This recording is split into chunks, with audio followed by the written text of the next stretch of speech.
Did hunters really find a cave full of human bones collected by man-eating lions?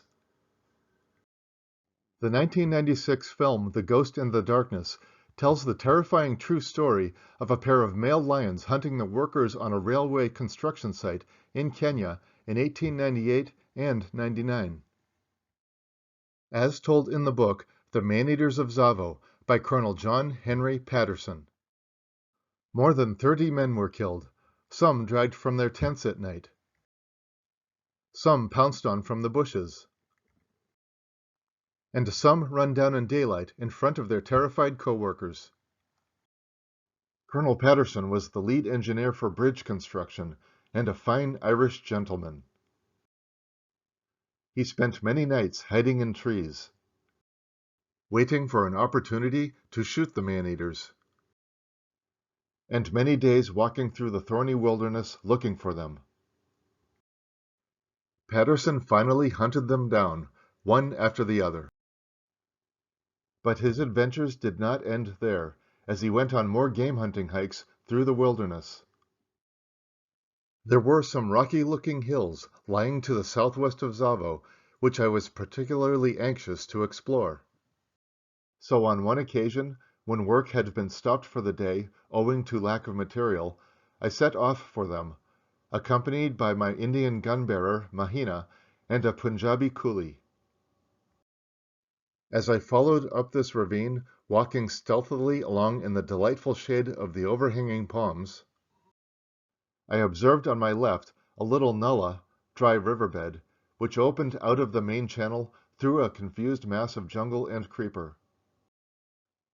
Through this tangle there was a well-defined archway, doubtless made by the regular passage of rhino and hippo, so I decided to enter and explore what lay beyond. I had not gone very far when I came upon a big bay, scooped out of the bank by the stream when in flood, and carpeted with a deposit of fine, soft sand, in which were the indistinct tracks of numberless animals.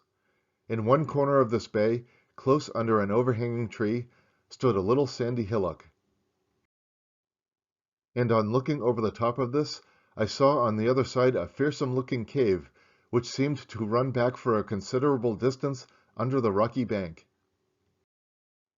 Round the entrance and inside the cavern, I was thunderstruck to find a number of human bones, with here and there a copper bangle such as the natives wear. Beyond all doubt, the man-eater's den.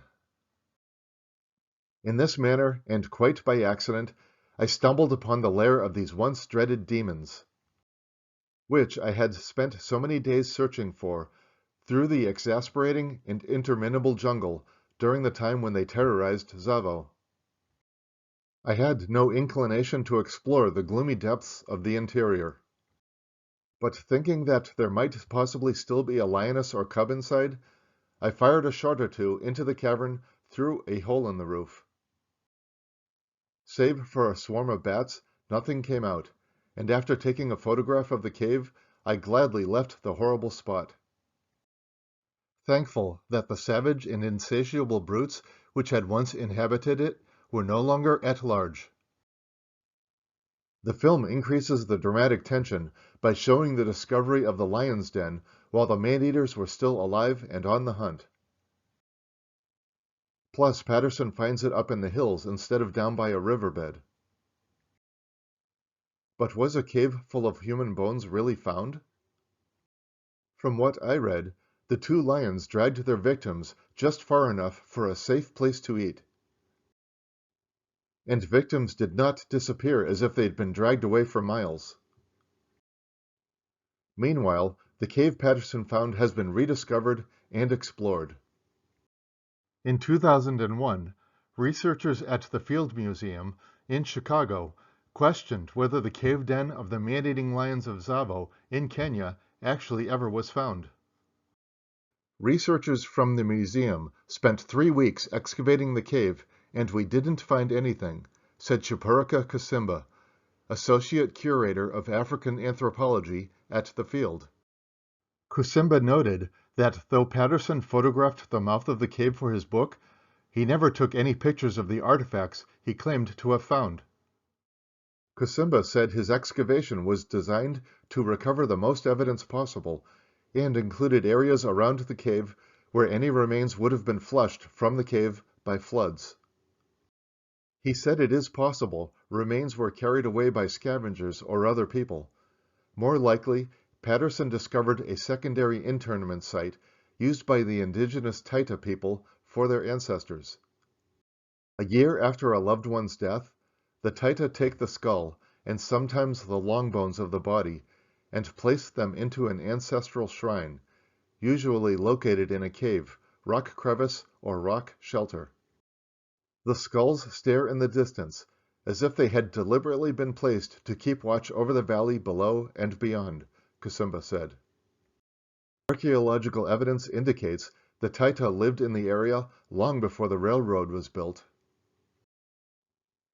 But there is still a possibility that man-eating lions would have collected their victims in a central location. In 2016, the Public Library of Science published an article about lions collecting the bones of their prey, which was summarized in the Scientific American article titled, "Olduvai's Lions Have a Bone to Pick." Lions are cats of the open country, and no one has ever found one of the felids hoarding bones in the darkness. Until, at one spot in Tanzania's Olduvai Gorge, it appears that lions truly did gather bones. A skeletal cache has revealed an unseen aspect of lion behavior.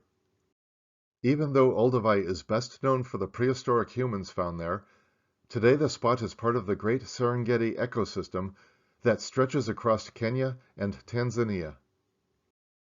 And it was in the modern deposits atop the ancient Olduvai rocks that paleontologists examined a wildebeest graveyard that was likely brought together by lions.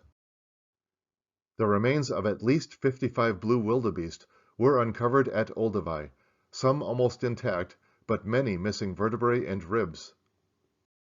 This indicates the blue wildebeest were likely killed and eaten by carnivores that specialize on flesh rather than breaking bone. A big cat was the culprit. The cause of this assemblage was not drought or disease.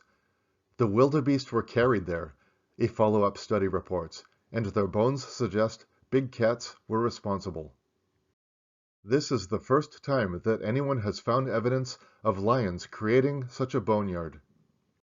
Up until now, lions were thought to eat where they make their kills. The Olduvai site suggests that sometimes these tawny cats do otherwise, dragging bodies away to a secluded spot. Olduvai is about 200 miles west of Tsavo, so lions in the general area may have behaved similarly. But still, it does seem more likely Patterson found a graveyard built by people, not lions. Meanwhile, people have created a lion's den of their own in the Field Museum in Chicago, where you can see the real skins and skulls of the man-eaters of Tsavo. Thank you for watching. Please like this video, subscribe to this channel for new videos every week or two, and see the description below for a list of books, films, and online resources featured in this video.